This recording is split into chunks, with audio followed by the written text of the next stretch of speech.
其实赖清德要做的是蓝绿对决，要做的是朝野对决。报纸头版写着河岸重启赖清德，非公投能决定，文字之差，天地之差，帮忙赖总统洗地，陈述事实的同时呢，还可以为皇上服务，这才是公理。铁律稍微多一点，我就防守成功了。多数支持，那就要做安检。但如果检查发现不行哦，不安全哦，就是不会继续使用，就开始在动摇中间选民的投票意愿。明明这个议题是民意多数，但是我只要压低投票率，最后就是铁蓝铁绿的对决。Ladies and gentlemen, welcome the host.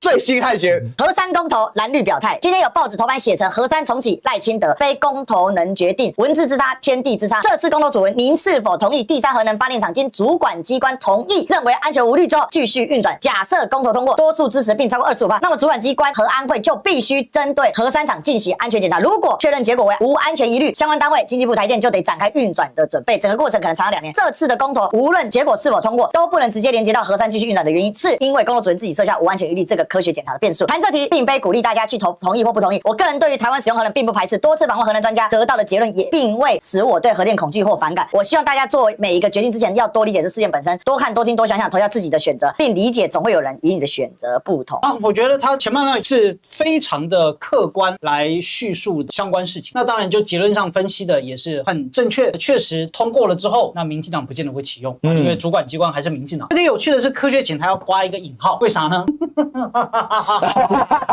无安全疑虑这个科学检查变数，你就直接讲就好。为什么科学检查要打引号？它就是不科学嘛。那大家都知道不科学，因为最后一定就是赖清德说不安全就不安全。那实际上现在赖清德已经觉得，或者是暗示，就算公投通过了，也是不可能会启用。依照我对武汉哥的印象，他其实过去有说过自己是不反核的，他对使用核能不排斥，他也不会觉得对核电恐惧或反感，所以理论上你就应该要投同意啊。而且以前在谈核四公投2021年的时候，他的表态其实就是他对核电是支持，他自己不反核，所以他不太可能这个时候跳成他也反核三。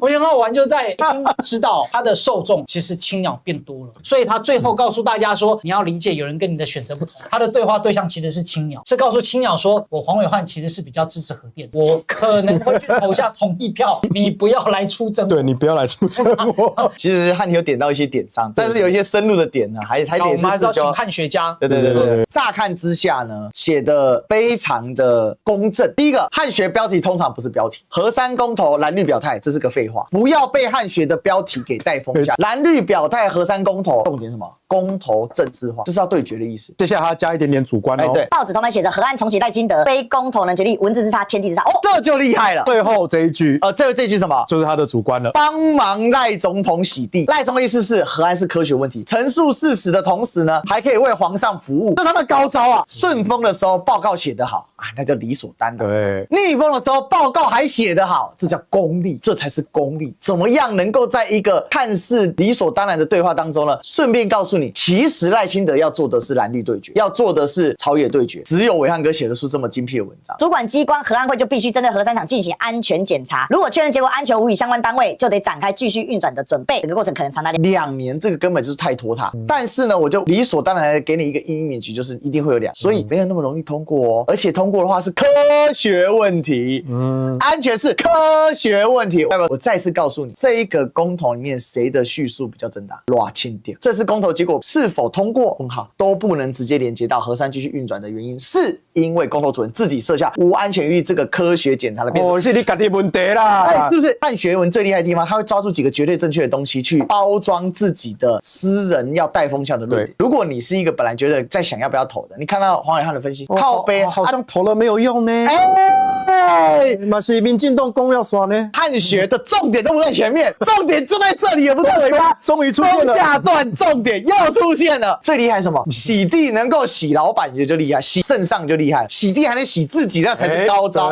汉学为什么3点水？就是洗地很厉害嘛。这整篇的核心逻辑有3：第一，公投本身不科学，总统说的最科学；第二，公投本身有问题，投不投票不重要，是要降低投票率。其实一开始哦，那历史哥说了，我让他就写一些100%正确的废话，但是呢，偷塞一个就是为赖清德叫屈啊，就把它切割成了科学问题跟公投政治问题。赖清德的说法明明是我是按照科学决定的，不是公投能决定。结果你报纸头版写成说哦，不是公投能决定，讲的我好像我总统我不科学，那不丢，所以我现在要帮皇上道屈啊。所以呢，他这一段的最后这一句话啊，当然是为了向皇上表忠。但有趣的地方，我觉得跟在这边，他说这个主文的问题在哪里？经主管机关同意确认无安全疑虑。下一段就在铺陈了，就算你公投通过了，那我主管机关做安全检查，发现说，哎呀，它真的不安全，没有办法重启啊，那就不重启了哦。所以你公投通过，不喜外不丢哦，我们也是照着公投主文来哦。就算你公投通过了，他留给我一个摆烂的空间，而且我这是正大光明的摆烂。其实，在前几天的记者会，有记者就当场问了黄国昌主席，黄国昌主席其实很明确的回答，他说为什么我们会有这一个看起来有点文绉绉的这个条件？因为这一条不是民众党自己发明的，是核管法第6条第3项，运转执照有效期间届满后，需再继续运转者，经营者得向主管机关申请，经主管机关确认核子反应器设施无安全疑虑，并审核同意换发执照后，使得继续运转。民众党只是依法行事，放在上面以求严谨。那你现在写这一大段，就算通过了，多数支持过门槛，那就要做安检，那相关单位就要去执行。但如果检查发现不行哦，不安全哦，那就自然无法满足，所以就是不会继续使用。他写这段干嘛？就开始在动摇那一些中间选民的投票意愿。明明这个议题是民意多数，但是我只要压低投票率，最后就是铁蓝铁绿的对决，我就有希望铁绿稍微多一点，我就防守成功了。所以呢，我也不能够说我不同意，我也不好说我同意，就两边我都有可能得罪。真正的结论是什么？它其实是我不是鼓励你去投票啊，你去投什么我不管，反正其实我内心知道核3的同意率是70%，而且我告诉你投了也不一定有用，所以呢，我是很中立的在谈这件事情。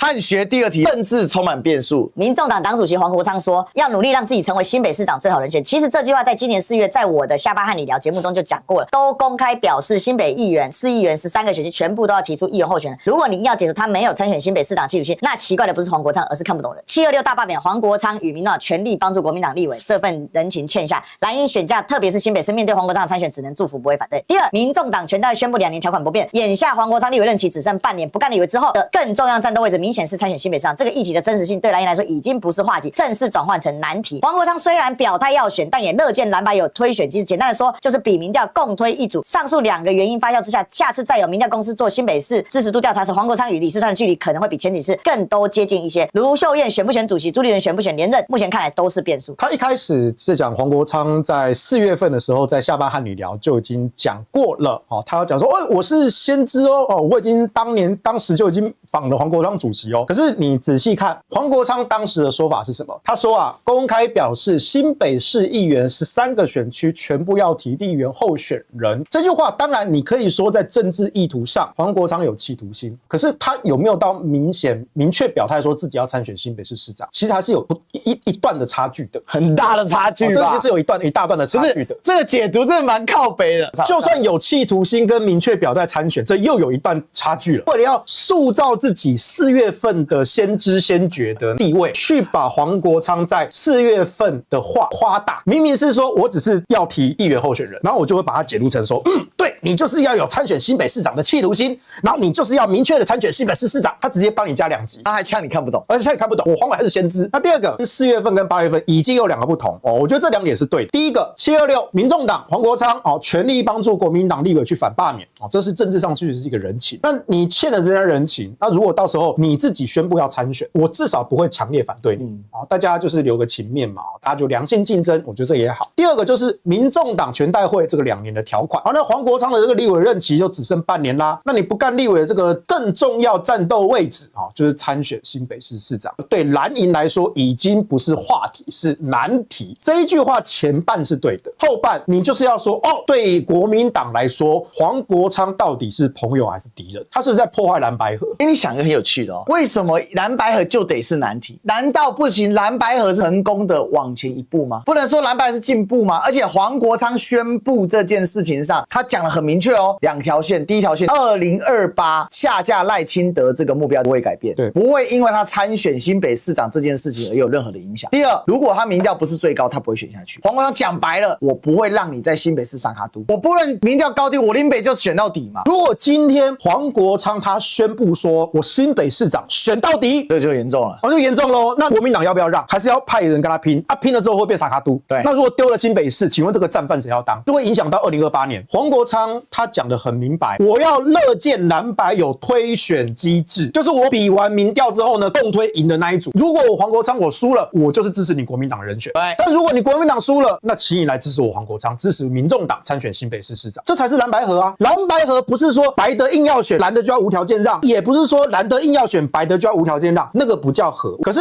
2025年今年，我觉得好处是在立法院这一边，蓝白的合作是真的有了基础。它最鸡掰就是你明明也知道黄国昌这样讲，可是呢，他前后跟你讲，对国民党来说是难题哦，后面也包夹你哦。你看哦，这个发酵程度下，那你下一次民调做黄国昌跟李世川，就有可能更接近咯，就可能更撕裂咯。那你们蓝白要想清楚哦，政治充满变数哦。然后他就开始一连串的问题，卢秀燕跟朱立伦跟你黄国昌参选新北市长有什么关系？他就自然的把这个东西带进来，就很奇怪，他就想要去挑拨，他是反蓝白合的啦。其实他最近着很大力都在反蓝白力，但是我们以论文从这篇来看的话，很明显黄国昌就是希望蓝白合。民众党在反罢免期间所争取到的是一个蓝白合的契机，也就是说，对国民党来讲，你光是在国民党里面能够参加初选本身就是难题。可是我现在加了民众党的要素，就是我民众党可以推一组的，有点像推针，我觉得这对民众党就非常的好。那这样的话，我觉得蓝营是能接受的。可是当然牵涉到主席，所以这个就是我们今天最后一题嘛。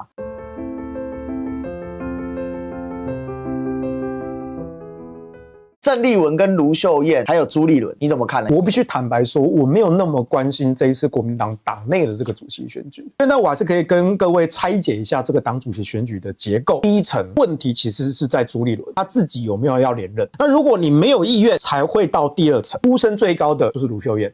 那现在当然也有各方的说法，就是原本说卢秀燕选定了，要跟朱来协商这个交棒机制，甚至不一定要正式的选举。那另外一个就是说，卢秀燕几经考虑之下，还是觉得说不能够提前落跑，这个很奇怪啊。公职跟党职没有冲突啊。你台中市长选党主席，这有什么？你顶多说他这个公务繁忙跟党务没有办法兼顾这个问题，但是没有落跑的问题啊。第三层才是其他人选不选，比如说郑丽文他表态他要选，他的条件就是若卢秀燕不选则我选，这就是政治的赛局嘛。但是丽文姐既然讲了，她也是一个很精明的一个人，她知道自己在干什么。可是这一些事情，你说会不会影响到新任党主席跟民众党的蓝白合作？我觉得还好，因为我觉得国民党主席无论是谁，你立法院蓝白合一定要继续维持啊。所以我个人认为，我没有到那么关注国民党党内的这一次党主席选举，因为我认为其实谁上整个大局势、大环境的条件限制其实都没有什么变，谁破坏蓝白合，谁就是罪人。这一局为什么会有疑虑？因为卢秀燕是100%蓝白合，因为罢免的时候，黄国昌就跟 F3，就所谓的卢妈三子合照。第二个，卢秀燕在台中能那么高票，也是得益于蓝白合，所以卢秀燕今天不选，当然很可惜。那至于丽文姐呢，选这个局她纯粹就是她觉得她可以干。我觉得这一次的国民党党主席选举之所以重要，主要原因还是在于说，如果这个国民党党主席真的有战斗力的话，他就可以带领国民党一路从2026赢到2028。